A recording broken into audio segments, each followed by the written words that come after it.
एक बाप अपने बेटे की लाश लेकर किलोमीटर पैदल चलता रहा। हमने वो भी तस्वीर आपको हम हजारों वीडियो दिखा देंगे कि किस तरह से भूसे की तरह, जिसमें आदमी 5 आदमी नहीं बैठ सकते, उसमें 60 आदमी। हमने देखा था आरएसएस का एक पैकेट जिस पर लिखा हुआ था राष्ट्रीय सेवक संघ, और उस पर बढ़िया उनका झंडा बना हुआ था। डिब्बा इतना शानदार था, डिब्बा खोला तो 2 पूड़ी और अचार। ये झूठों की सरकार है, ये बेईमानों की सरकार है। ये सरकार पूरी, पहले तो जब हमें अरेस्ट किया गया, अरेस्ट करने के बाद हमें तो घुमाते रहे, लखनऊ में घुमाते रहे। जब नहर के किनारे पहुंचे तो हमने पूछा इंस्पेक्टर साहब से कि साहब गाड़ी तो नहीं पलट जाएगी?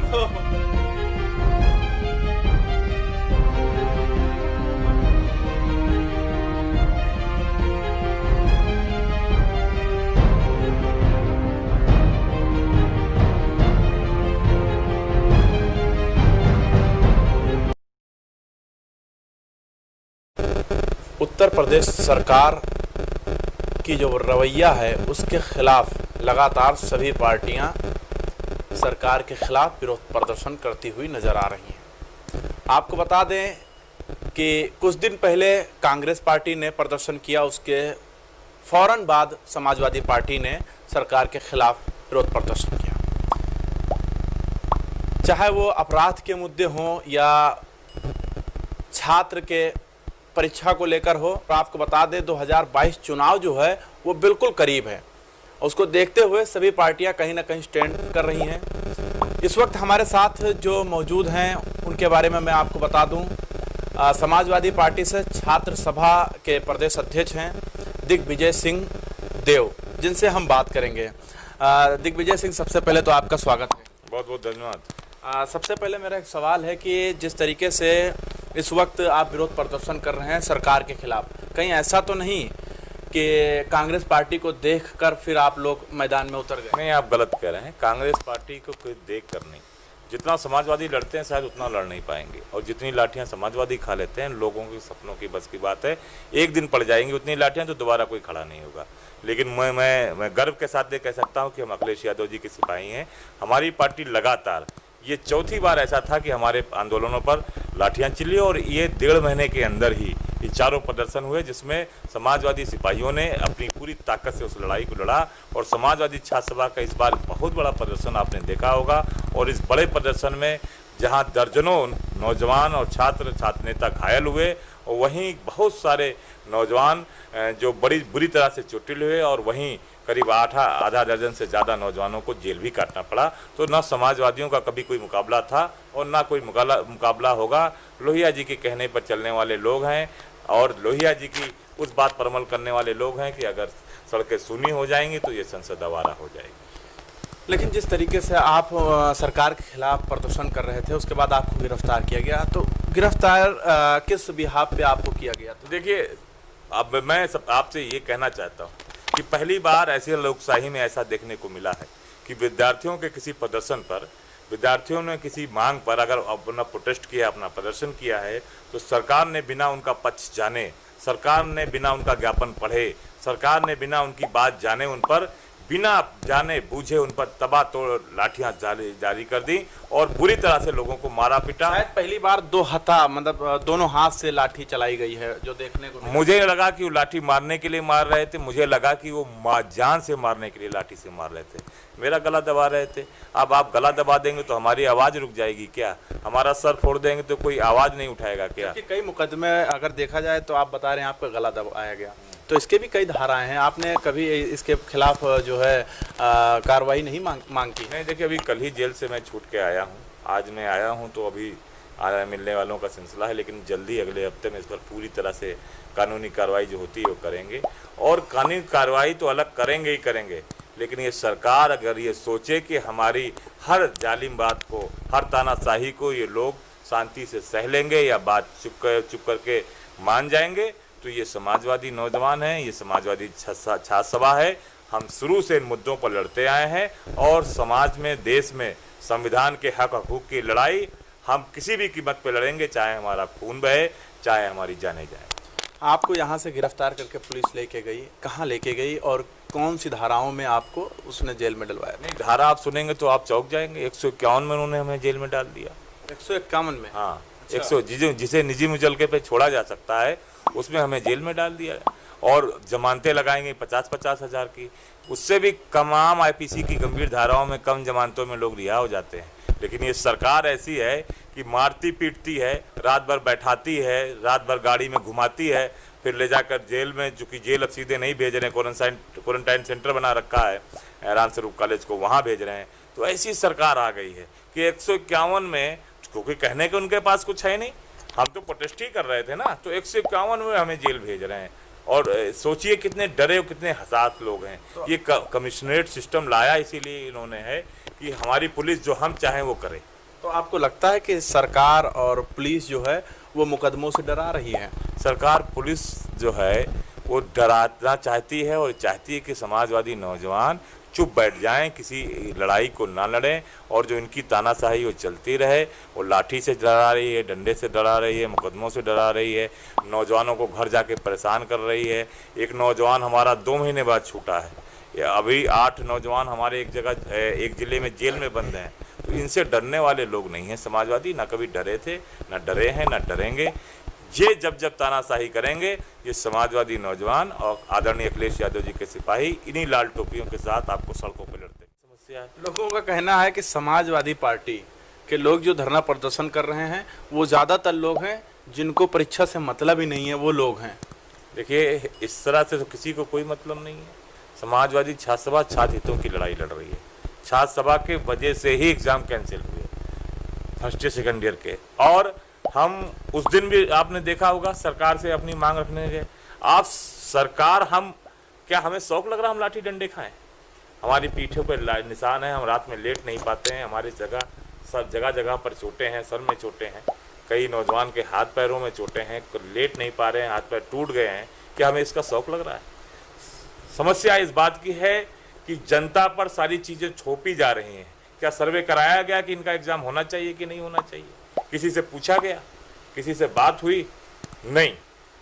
तानाशाही सरकार है, उसने अपना मनसाही, जैसे नोटबंदी आप पर थोप दी, जैसे तालाबंदी, आप लॉकडाउन आप पर थोप दिया, बिना किसी प्रिपरेशन के, बिना किसी होमवर्क के। आगे उसका प्रतिफल क्या हो जाएगा, क्या रिजल्ट आएगा, ये बिना सोचे सरकार ने अपनी मनसा, अपनी तानाशाही आप पर थोपी और उसका नुकसान आपको सामने आ गया। जबकि सरकार के लोग कह रहे हैं कि समाजवादी पार्टी जो है वो लगातार हर एक मुद्दे पर सियासत करती है, जबकि सियासत की ज़रूरत ही नहीं है। उनको सियासत से लगती है कि उनके किए गए कामों पर कोई उंगली ना उठाए। आप मिड डे मील में बच्चों को खाना खराब दे रहे हो, कोई उंगली ना उठाए। आप छात्रों के साथ कैसा भी व्यवहार करता रहे, कोई उंगली ना उठाए। आप रोस्टर कानून खा जाओ, लोगों का आरक्षण खा जाओ, आप पर कोई उंगली ना उठाए। आप अभी लखनऊ यूनिवर्सिटी में गेस्ट लेक्चरर के एग्जाम होने जा रहे हैं, तो दलितों का आरक्षण कहाँ जाएगा, अब उस पर कोई आवाज़ ना उठाए। पिछड़ों का आरक्षण कहाँ जाएगा, आवाज़ ना उठाए। अल्पसंख्यक का आरक्षण कहाँ जाएगा, आवाज़ ना उठाए। आप सब जो चाहो वो करते रहो, कोई आवाज़ ना उठाए, और जो आवाज़ उठा रहा है वो सियासत कर रहा है। भाई, हम समाजवादी पार्टी आदरणीय अखिलेश यादव जी पहले नारा तो भारतीय जनता पार्टी ने दिया तो है, सबका साथ सबका विकास, तो विकास तो कर रही है वो। हाँ बिल्कुल, भारतीय जनता पार्टी जो नारा है उनका सबका साथ सबका विकास, तो भाजपा में जो सब हैं सबका साथ, मतलब सब लोग पैसे बांट कर खाइए। आप किताबें फर्जी छपवा लीजिए, आप फर्जी घोटाला कर लीजिए, मामूली घोटाले उजागर हुए हैं। आप बताओ, मामूली घोटाले निकल कर आ रहे हैं हर जिले में। ये कोरोना महामारी में कितना घोटाला, पीपीपी किट का घोटाला, अभी आप देखिए ये जो किटें आई इनका कितना घोटाला होगा। जो डीएमओ ने राशन बांटने का पैसा खा लिया उसका कितना घोटाला होगा। जो पीएम केयर फंड है उसमें पैसा कहाँ चला गया उसका घोटाला होगा। जो सरकारी कर्मचारी हैं उनका पैसा कहाँ गया उसका घोटाला हो गया। ये तो घोटाले की सरकार है। तो सबका साथ और सबका विकास, मतलब जो भारतीय जनता पार्टी के बड़े नेता हैं सबका साथ ले रहे हैं, इस विभाग से भी लूट रहे हैं, उस विभाग से ले रहे हैं, तो सब सारे विभागों का साथ और सबका विकास। कंपनियां जिनकी 50,000 की थी वो 5,000 करोड़ की हो गई, कोई पूछने वाला नहीं है। आपको सिर्फ घोटाला ही दिखाई दे रहा है, जब मुख्यमंत्री योगी आदित्यनाथ जी का कहना है कि अगर इस कोरोना महाकाल में अगर भारतीय जनता पार्टी की सरकार ना होती तो कोई संभाल नहीं सकता था। तो आप ये क्यों नहीं देख रहे हैं? वाह, क्या संभला भाई, क्या संभल गया। छोटे छोटे बच्चों के पैरों में छाले थे, रो रहे थे बच्चे। 6 साल की 7 साल की लड़कियां ना जाने कितने किलोमीटर, बच्चे कितने किलोमीटर पैदल चले आ रहे थे। रोते हुए हमने उनकी वीडियो देखी। बच्चों की लाश अभिभावक अपने कंधे पे लाद के चले आ रहे थे, हमने वो भी फोटोज देखी। हमने वो भी वीडियो देखी कि एक लड़की अपने बूढ़े बाप को साइकिल से बैठाकर कहां से कहां लेकर चलेगी। हमने वो भी फोटो देखी, एक बाप अपने बेटे की लाश लेकर किलोमीटर पैदल चलता रहा। हमने वो भी तस्वीर देखी कि भूखी माँ अपने भूखे बच्चे को कंधे पर चुप करा कर घूमती रही और सैकड़ों किलोमीटर पैदल चल डाली। हमने वो भी तस्वीर देखी। हमने नहीं, पूरी देश और पूरी दुनिया ने तस्वीर देखी कि इस महामारी में पूरा गरीब किसान, लाखों लोग जो फंसे हुए थे दूर के प्रदेशों में और दूर जगहों पर। लेकिन मजदूरों को लाने का काम भारतीय जनता पार्टी ने किया। आपने देखा होगा किस तरीके से बस भिजवा के मजदूरों को बुलवाया गया उत्तर प्रदेश। 15 दिन बाद बसें चलना शुरू हुई। 15 दिन तो पूरा मजदूर पैदल चलता रहा। हम लोग रास्ते पर खड़े होकर खाना पानी बांटने वाले लोग हैं। आपको हम हजारों वीडियो दिखा देंगे कि किस तरह से भूसे की तरह, जिसमें 5 आदमी नहीं बैठ सकते, उसमें 60 आदमी भूसे की तरह भरे गए थे। बच्चे बिलबिला रहे थे, रो रहे थे, दूध पानी खाना के लिए। हालात मैं आपसे बयान नहीं कर सकता। एक बिस्किट पैकेट के लिए 4 लोग आपस में झगड़ा कर रहे थे। ये भूख की तड़प थी। सरकार कहाँ सो रही थी और कह रही सरकार जो है मदद कर रही थी। हमने देखा था आरएसएस का एक पैकेट जिस पर लिखा हुआ था राष्ट्रीय सेवक संघ और उस पर बढ़िया उनका झंडा बना हुआ था। डिब्बा इतना शानदार था, डिब्बा खोला तो 2 पूड़ी और अचार यही खाने को दिया गया था। 2 पूड़ी और अचार मैंने फोटो ट्वीट की थी। ये आरएसएस के लोग हैं, इतने बड़े डिब्बे में 2 पूड़ी और अचार बांट रहे थे। अरे जाकर देखिए कि लोग किस तरह से, पूछिए आपने तो देखा होगा, गरीबों का दर्द देखा होगा, कैसे लोग चल रहे थे। अरे ये झूठ बोलने वाले सरकार है, ये सिवाय झूठ बोलने वाला का काम है। आप बताइए, आदरणीय अखिलेश यादव जी ने जितनी मेट्रो लखनऊ में बनाए उसके अलावा एक पिलर लगा दिया, वो बता दीजिए। छोड़िए मेट्रो, हम कह रहे हैं हमारे काम छोड़ दीजिए। योगी सरकार बताए कि इस उत्तर प्रदेश में उन्होंने पिछले 3-3.5 साल में, अब तो समय जल्द और पूरा होने वाला है, 3.5 साल की सरकार में कौन सा डिग्री कॉलेज बनाया, कौन सा यूनिवर्सिटी बनाई, कौन सा अस्पताल बनाया, हमें बताइए। 2016 के बाद यूपी SSC की, यूपी PSC की कितनी नौकरियां। लेकिन इस तरह की बात कर रहे हैं तो आपको पता होगा कि पहली सरकार है जिसने डॉक्टरों को सम्मान दिया है। आपने देखा होगा किस तरीके से PGI में हेलीकॉप्टर से फूल बरसाए गए थे। अच्छा भैया वाह, हम भूखे मरे जा रहे हैं, वो फूल बरसा रहे हैं, गजब हाल है। ये पहली सरकार है कि दलित का बेटा जब गोंडा से अपनी परीक्षा देने के लिए दिल्ली चलता है। आपको नहीं, डॉक्टरों को सम्मान देना क्या आपको अच्छा नहीं लगता? फूल बरसाना सम्मान नहीं, उनकी तनख्वाहें आपने काट ली। आपने बताओ, आप पूछो सरकारी कर्मचारियों की तनख्वाह काटी गई। वर्दी में जो खड़ा पुलिस अधिकारी दिन रात ड्यूटी दे रहा था, उसका पैसा काटा गया कि नहीं काटा गया? यही सम्मान था। उनका तनख्वाह काटा रहे तो उन्हें 4 पैसा ज्यादा देते तो वो ज्यादा सम्मान होता। डॉक्टर बेचारे अपने घर नहीं जा पा रहे थे, PPT मांगते। आपको जानकारी है 108 के एम्बुलेंस के जो लोग थे, 102 एम्बुलेंस के जो ड्राइवर थे वो हड़ताल पर थे। आपने देखा होगा नर्सों की फोटो आई थी और मांग कर रही थी कि ये PPT किट खराब है, हमारे पास पूरी तरह किट दे दी जाए हमें। तमाम सारे कानपुर में कितना बवाला हुआ, उनके पास इंस्ट्रूमेंट नहीं थे, उनके पास PPT किट नहीं थी, सैनिटाइजर नहीं था, मास्क नहीं था। बताइए उसके बाद सरकारी कर्मचारियों की तनख्वाहें काटी गई कि नहीं काटी गई?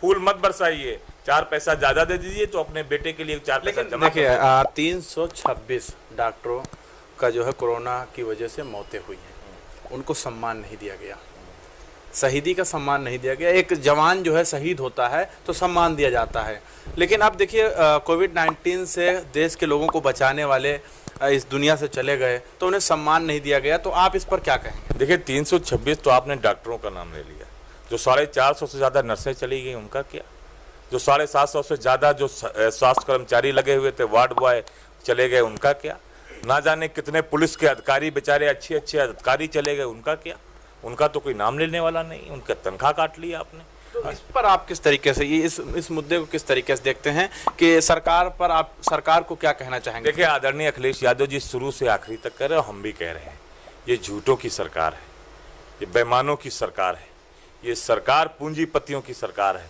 पैसे वालों को कैसा फायदा हो और गरीब कैसे और गरीब बने, उनकी सरकार है। ये गरीबी हटाने नहीं आए हैं, ये गरीबों को हटाने आए हैं। अस्पताल ये बेच रहे और एयरपोर्ट ये बेच रहे, रेलवे ये बेच रहे, ITI बेच रहे, पॉलिटेक्निक बेच रहे। सोचिए जो 400, 800, 1500, 2000 में बच्चे टेक्निकल कोर्स कर लेते थे, अब वो 5-5 हजार में होंगे, 25-25 हजार में होंगे। कैसे गरीब का बच्चा पढ़ेगा? माना कि ये पूंजीपतियों की सरकार है, ये आप कह रहे हैं, ठीक है, लेकिन अखिलेश सरकार में भी तो कई आरोप लगे कि ये परिवारवाद सरकार है, ये यादवों की सरकार है, इस तरीके से लोग कहते थे। तो ये भी तो एक तरीके से देखा जाए तो आरोप तो लगाने वाले लगा रहे हैं। अच्छा, हमारी परिवारवाद की सरकार होगी। राजनाथ सिंह के बेटे कहाँ हैं? कहाँ हैं? कल्याण सिंह के बेटे कहाँ हैं? किस दल में हैं? क्या कर रहे हैं आप बताइए? कितने नाम हम गिना दें? देखिए, परिवारवाद की सरकार, कोई इलेक्शन अगर पब्लिक से जीत कर आता है उस पर आप तो अधिकारी नहीं होंगे। परिवार अगर कोई इलेक्शन जीत के आ रहा है, पब्लिक उसे जीत के भेज रही, तो परिवारवाद की सरकार हो गई।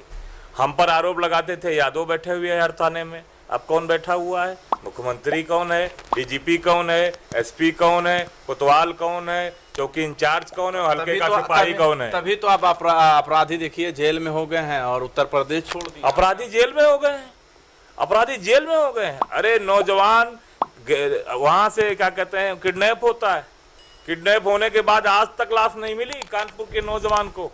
तो आपको लगता है कि उत्तर प्रदेश में अपराध कम नहीं हुआ है, बढ़ता जा रहा है? ये हम थोड़ी कह रहे हैं, आप उसकी एनसीआरबी की रिपोर्ट निकाल लीजिए, जो केंद्र से आती है, हम तो देते नहीं। एनसीआरबी की रिपोर्ट निकाल लीजिए। मैं तो जेल के अंदर बंद था, चोरी के नाम पर फर्जी बेचारे रिक्शा चालकों को आपने बंद कर रखा था। अच्छा, ठीक, ये आपने अच्छा याद दिला दिया। आप जो है यहाँ से गिरफ्तार होकर जेल गए, तो जेल में आपके साथ किस तरीके से व्यवहार किया गया, इसके बारे में कुछ बताएंगे? देखिए, पहले तो जब हमें अरेस्ट किया गया, अरेस्ट करने के बाद हमें तो घुमाते रहे, लखनऊ में घुमाते रहे। जब नहर के किनारे पहुंचे तो हमने पूछा इंस्पेक्टर साहब से कि साहब गाड़ी तो नहीं पलट जाएगी? ओहो, अच्छा।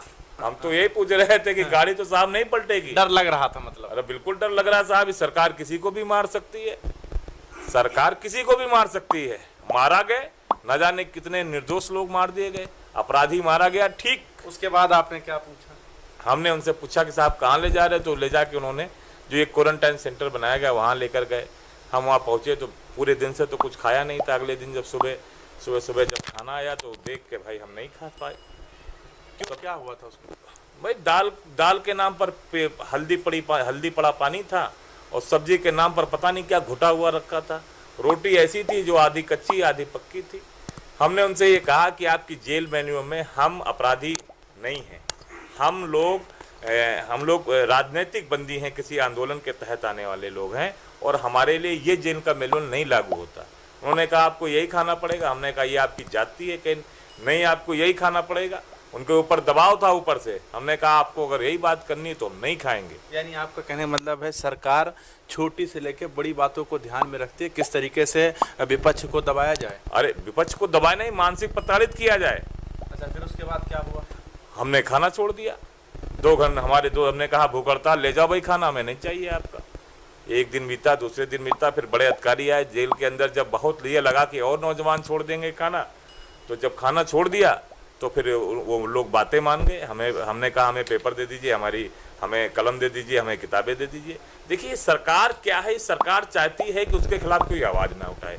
लेकिन मैं आपसे बता दूं, ये अखिलेश जी के सिपाही हैं, अखिलेश यादव जी के हम सिपाही हैं। समाजवादी विचारधारा पे चलने वाले, आदरणीय मुलायम सिंह यादव जी के दिखाए रास्ते पे चलने वाले लोग हैं, लोहिया जी की कई बातों पर विश्वास करने वाले लोग हैं, और बाबा साहब के बनाए संविधान को मजबूत रखने वाले लोग हैं। और किसी भी परिस्थिति में उस लड़ाई को हम लड़ेंगे, ना कभी डरे थे ना कभी डरेंगे। बिल्कुल, ये थे हमारे साथ समाजवादी के सिपाही, जो अपनी बात को हमारे चैनल के माध्यम से बेबाकी से रख रहे थे। सरकार पर कई आरोप इन्होंने लगाए हैं, लेकिन अब सरकार को तय करना है कि क्या सही है क्या गलत है, और किस पर काम किया जा सकता है और किस पर नहीं। स्टेट न्यूज़ टाइम्स के लिए लखनऊ से मोहम्मद ज़ैफ।